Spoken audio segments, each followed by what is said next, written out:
हम लोग अब एक और चीज के बारे में जिसका नाम क्या है, ग्रास नली। क्या है? ग्रास नली। क्या कहते हैं इसको? ग्रास नली। इसको अंग्रेजी में कहते हैं ओएसोफेगस। क्या कहते हैं? ओएसोफेगस। क्या बोलते हैं? ओएसोफेगस। ठीक है। तो ग्रास नली जो होती है यह थोड़ा सा समझ लीजिए क्या कि सबसे पहले होता है मुख गुहा। क्या होता है? मुख गुहा। इसके बाद आ जाती है यही क्या, ग्रास नली। कौन आ जाती है? ग्रास नली। फिर इसके बाद आ जाता है हम लोगों का आमाशय।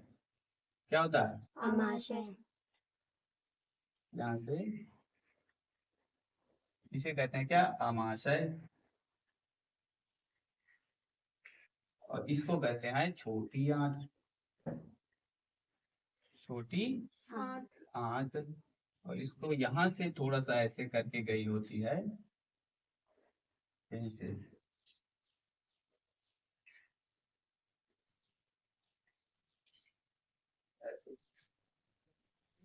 तो ये होती है बड़ी आंत। बड़ी आंत। ठीक है। तो ये देखो यहाँ से ये छोटी आंत, तो ये हो जाएगा बड़ी आंत। तो हम लोगों को अभी पढ़ना है क्या कि मुख गुहा हम लोगों ने पढ़ लिया है ना। तो मुख गुहा में क्या था कि बहुत सारी लार थी, लार ग्रंथियां थी और बहुत सारे एंजाइम थे, है ना। हाँ। और फिर क्या पढ़ा कि दांतों के बारे में पढ़ा मुख गुहा में कि दांत क्या होते हैं, उनके कार्य क्या होते हैं, सफेद क्यों होता है, मजबूत क्यों होता है, सब कुछ उसमें पढ़ लिया था। अब आगे हम लोग पढ़ने वाले हैं क्या, ग्रास नली क्या होती है। तो ग्रास नली को क्या कहते हैं, ऑर्थोपेगस। ठीक है। इसके बारे में थोड़ा सा जाने तो यह कहता है कि यह मुख गुहा से आमाशय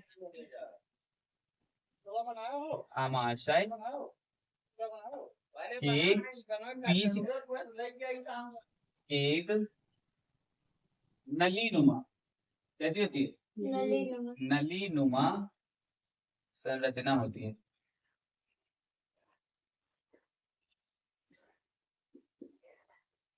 ठीक है। क्या कह रहा है, यह मुख गुहा से लेकर के आमाशय के बीच की, यहां से देखो, मुख गुहा से आमाशय के बीच की जो है संरचना, एक नलीनुमा संरचना है ना। तो ये नलीनुमा संरचना को क्या कहते हैं, ग्रास नली कहते हैं। दूसरा पॉइंट इसमें क्या है कि यह कहा जाए क्या कि इसके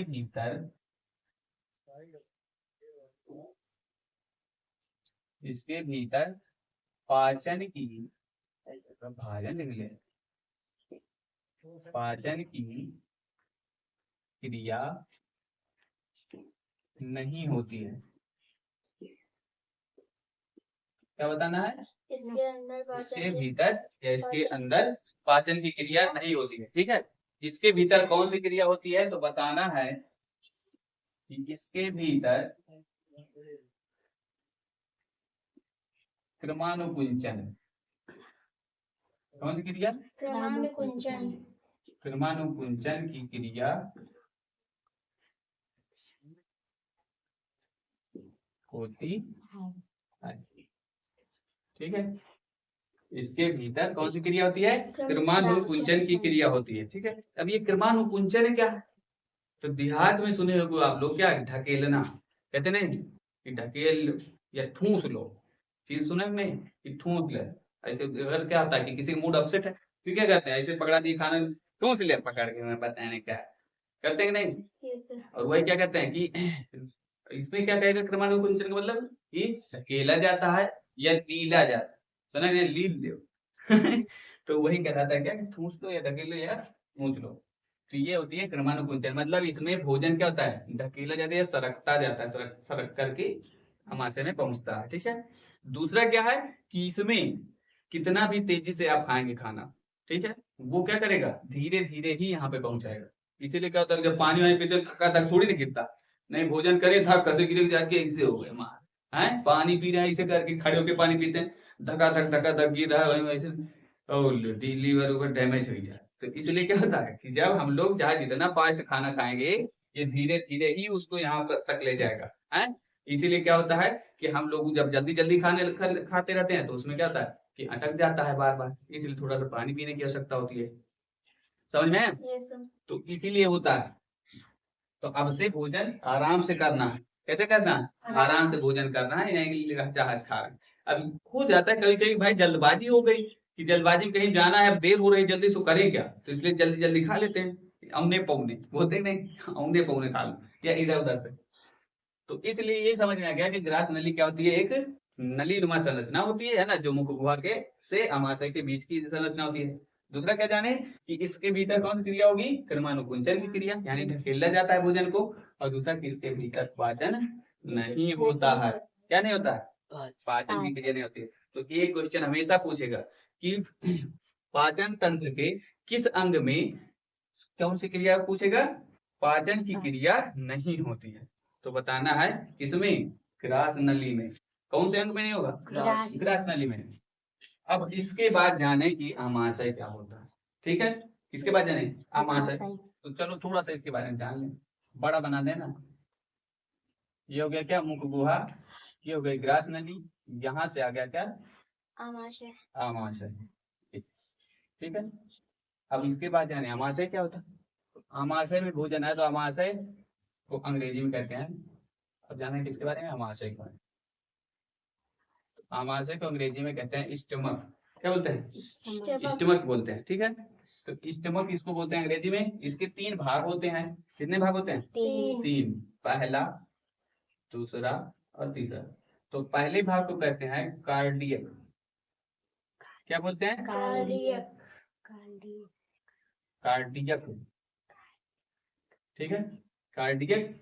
दूसरे को कहते हैं फंडिक। क्या बोलते हैं? फंडिक। फंडिक। और तीसरे को बोलते हैं फाइलोरिक। फाइलोरिक, ठीक। तो कार्डियक, फंडिक, फाइलोरिक, क्या नाम होता है? कार्डियक, फंडिक और फाइलोरिक। तो इसके बारे में जाने। तो कार्डियक जो होता है, इसके भीतर HCl का निर्माण होता है। किसका निर्माण होता है? HCl का निर्माण होता है। ठीक है, तथा यह आमाशय का क्या है, प्रथम भाग है। कैसा भाग है? प्रथम भाग है या प्राथमिक भाग है। ठीक है, यह आमाशय का प्राथमिक भाग होता है या प्रथम भाग होता है। और इसके भीतर HCl का निर्माण होता है। किसका निर्माण होता है? HCl का निर्माण होता है। HCl को क्या कहते हैं? हाइड्रोक्लोरिक अम्ल। क्या कहते हैं? हाइड्रोक्लोरिक अम्ल। ठीक है, और यही भोजन को पचाने में सहायता प्रदान करता है। ठीक है, अब भोजन जब इसमें आता है तो सबसे पहले क्या होता है कि HCl ही तो क्या करेगा, उसको पचाना शुरू कर देगा। जैसे देखो हम लोग क्या होता है कि तेजाब होगा, तेजाब को किसी चीज के ऊपर डाल देंगे तो वो उबलना शुरू हो जाएगी कि नहीं। उसी तरीके से क्या होता है कि जब ये आता है भोजन तो इसके भीतर ये जो होता है HCl ये गिरता है, और ये जैसे इसके संपर्क में आता है वैसे क्या होता है, ये पचना और शुरू हो जाता है, मतलब और छोटे छोटे कण हो जाते हैं इसके। भोजन सबसे पहले मुंह में जाता है, क्या बात है, नीचे गया तो छोटा हुआ, और नीचे जाता है तो और छोटा होता है, और नीचे जाता है तो और छोटा होता है, इसलिए उसका आकार धीरे धीरे छोटा चला जाता है। इसीलिए पाचन की परिभाषा क्या होती है कि जटिल अणुओं को सरल अणुओं में बदल देना ही पाचन कहलाता है। होता है कि नहीं? तो आगे कहता है क्या कि HCl का निर्माण होता है। ठीक है, फिर दूसरा जाने फंडिक क्या है। तो फंडिक के भीतर कहेगा, तो फंडिक के भीतर एक कांटेनुमा संरचना पाई जाएगी जिसको कहते हैं रुचि। क्या बोलते हैं? रुचि बोलते हैं। ठीक है, क्या पाया जाता है? रुचि पाया जाता है। ठीक है, तो रुचि देखो एक ऐसे कांटेनुमा संरचना होती है। ठीक, अब ये देखो पहले क्या होता है, जब भोजन किए होते हैं हम लोग तो ऐसे बैठा रहता है। ठीक है, और जैसे ही देखेगा कि भोजन नहीं किए तो धीरे धीरे ऐसे मां ऐसे हो जाएगा। समझो क्यों हो जाता है? क्योंकि जब भोजन नहीं करेंगे तो ये अपना आकार बढ़ा लेता है और खुल के रहने लगता है। और इससे क्या होती है दिक्कत कि जब हम लोग भोजन नहीं करते तो इसलिए क्या होता है, पेट में गुड़गुड़ क्या हो जाती रहती है, या तो चुभन, थोड़ा सा भी झुके तो चुभ जाता है, ऐसे होता है नहीं। तो इसीलिए क्या होता है जब घर पे जाते हैं कहते हैं मम्मी चुभन हो रही है ना, या पेट दर्द कर रहा, तो मम्मी तुरंत डांटेंगे नहीं, क्या खाना खा जाके, हैं सुबेरे से खाए नहीं, खाली खेल रहे तो होएगा क्या, होता है कहती नहीं खाना खा जाके। अब देखो मम्मी को ये नहीं पता है कि इसके कारण है, लेकिन उनको इतना पता है कि खाना खा लेगा तो ठीक हो जाए, और जाकर जैसे ही खाना खाते हैं थोड़ी देर बाद ये दर्द खत्म हो जाता है कि नहीं। तो इसलिए क्या होता है कि अब से कभी भी दर्द होगा पेट में तो यही समझ जाना कि भोजन नहीं किए हुए हैं। अगर भोजन करने के बाद दर्द होता है तो कुछ और दिक्कत है, ये नहीं फिर कि ऐसे इसकी वजह से भोजन करने, हाँ, कि भोजन करने के बाद तो यही हो रहा है यानी रुचि है, लो और भोजन कर लिया जाए, हाँ, ये नहीं करना है। हाँ, तो फिर आगे कहता है कि जब देखो ये बीच में चला जाएगा तो ये भोजन नीचे बैठ जाती है, जितने भोजन कर लेंगे तो क्या हो जाएगा, नीचे बैठ जाएगी ऐसे, और फिर बढ़िया से हम लोगों को दिक्कत नहीं होगी। तीसरा जाने देखो ये चीज और जान लेंगे, आमाशय के भीतर भोजन 4 घंटों तक स्थित रहता है। कितने घंटों तक, 4 घंटों तक स्थित रहता है, ठीक है। फिर आगे क्वेश्चन देखो, आगे जाने तो फाइलोरिक क्या है, तो फाइलोरिक के भीतर 2 प्रकार के ऐसे एंजाइम टाइप के पाए जाते हैं। क्या पाए जाते हैं, एंजाइम। यहाँ पे कहाँ पाए जाएंगे, यहीं पे एंजाइम पाए जाएंगे। तो पहला जो होता है, पहला एंजाइम जो होता है उसको कहते हैं रेनिन। क्या करता है, रेनिन। तो रेनिन का कार्य क्या होता है, तो रेनिन का कार्य होता है दूध को दही में बदल देना। क्या करना, दूध को दही में बदल देना। क्या करना, बदल देना। दूध को क्या करेगी, दही में बदल देगा। अब देखो इसीलिए क्या होता है कि जब छोटा बबुआ होता है वो दूध पीता है, खाली होता ही नहीं। अब वो दूध पीता है और दूध जैसे जाएगा वो क्या बदल जाएगा, दही में। और उसका तन को ऐसे खिला रहे हैं और पेट दबा तुरंत दही बाहर, ऐसे खिला रहे हैं, दबा दही बाहर। तो यही वाला हाल है कि जैसे ही पेट दबा वैसे ही दूध बाहर। और वही लेकर कहते हैं कि अब से कभी भी पनीर वनीर बनाना हो तो यही करो भाई, सबसे बढ़िया पनीर बनाने की मशीन कौन है, बबुआ को दूध पिलाओ, 5 मिनट के अंदर दही पाओ, है कि नहीं। क्योंकि ऐसे ही पता चल गया कि दही तुरंत उससे बनती है, उसे खाली छान के पिला फिर। अब दूध खट्टी होती है, खट्टी होती है, खट्टी होती है, अगर चखी नहीं, ये सब लोग चख ले हैं भाई पहले से ही। नहीं सर, उसमें वो महक आती है ना, दही की महक आती है, वाह, देख लो इतना बढ़िया होता। हम तो भाई अभी क्या हमारे घर पे है, लेकिन अभी इतना नहीं जानते। तो खिलाते रहे बाबू बाबू बाबू है, और थोड़ा सा देखा ऐसे ऐसे ऐसे कर लिए, दबा तन को तुरंत दही बाहर, और उसे कैसे करके, वाह भाई बढ़िया है। इस तरह भी चख सकते हो, जरूरी नहीं कि ऐसे ऐसे करो बाबू दबाओ इसे, फिर निकल ही नहीं रही कहा। 2 महीने बाद आई आशा के घर पे मिलेगा नहीं, और ऐसे अगर दबाते रहो क्या पता है कुछ और ही निकल रहा है तो, दही इस तरह नहीं निकालना है दबा दो पेट तब दही निकले है, क्योंकि उस दही में भाई कुछ भी और भी निकल सकता है। तो इसलिए क्या है कि दूध को दही बदलता कौन है, रेनिन, ठीक है। और ये 40 साल की जब एज हो जाती है, कितनी साल, 40 साल की एज के बाद ये दही बदलना बंद कर देता है।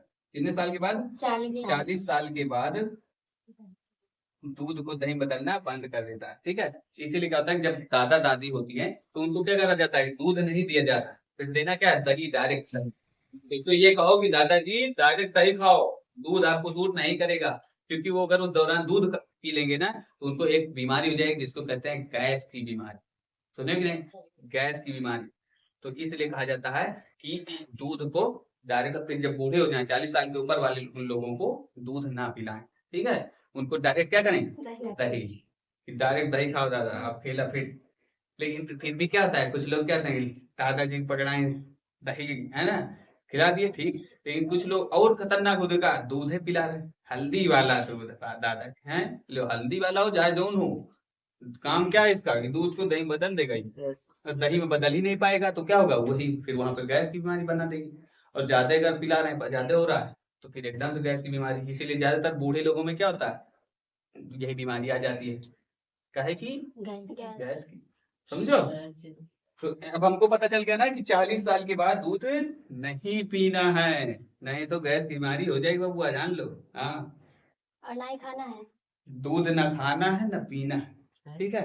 काहे कि वो आगे जाकर यही करे, तो इसीलिए 40 साल के बाद दही खाओ, दही पियो, चाहे जून करो, ठीक। हाँ, तो ये समझ आ गया। तो ये यहाँ से आ जाएगा एक और एंजाइम जिसको कहते हैं पेप्सिन। क्या बोलते हैं इसको, पेप्सिन।